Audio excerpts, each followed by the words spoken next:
جامعہ ترمذی میں روایت ہے، نبی کریم صلی اللہ علیہ وسلم نے ارشاد فرمایا، اربع من سنن المرسلین، فرمایا 4 کام ایسے ہیں جو اللہ کے ہر پیغمبر نے کیے، اللہ کے ہر نبی نے کیے، اللہ کے ہر رسول نے کیے۔ وہ 4 کام کون سے ہیں؟ پہلا کام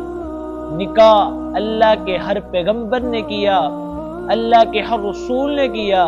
اللہ کے ہر پیغمبر نے شادی کی، اللہ کے ہر پیغمبر نے نکاح کیا، اللہ کے ہر رسول نے شادی کی۔ دوسرا کام فرمایا حیا، اللہ تعالیٰ کا ہر پیغمبر حیا والا، اللہ تعالیٰ کا ہر پیغمبر شرم والا،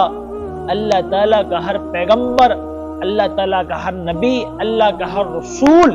غیرت والا۔ اور تیسرا کام نبی کریم صلی اللہ علیہ وسلم نے ارشاد فرمایا، اللہ کا ہر پیغمبر، اللہ کا ہر نبی، اللہ کا ہر رسول خوشبو کو استعمال کرتا،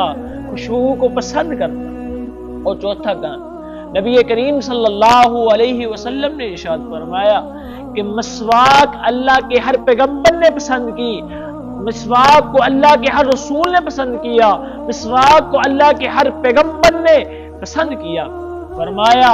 ایسے کہہ لیتے ہیں کہ حضرت آدم علیہ السلام مسواک کو پسند کرتے تھے، حضرت نوح علیہ السلام مسواک کو پسند کرتے تھے، حضرت ابراہیم علیہ السلام مسواک کو پسند کرتے تھے، حضرت اسماعیل علیہ السلام مسواک کو پسند کرتے تھے، حضرت موسیٰ علیہ السلام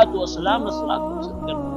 حتیٰ کہ 1,24,000 پیغمبر آئے، سب کے سب پیغمبر مسواک کو پسند کرتے تھے۔ اور نبی کریم صلی اللہ علیہ وسلم کی زندگی کا آخری دور ہے، وفات کے قریب ہے، نبی کریم صلی اللہ علیہ وسلم کے پاس ماں جی عائشہ بیٹھی ہوئی ہیں، تو نبی کریم صلی اللہ علیہ وسلم نے مسواک کی طرف اشارہ کیا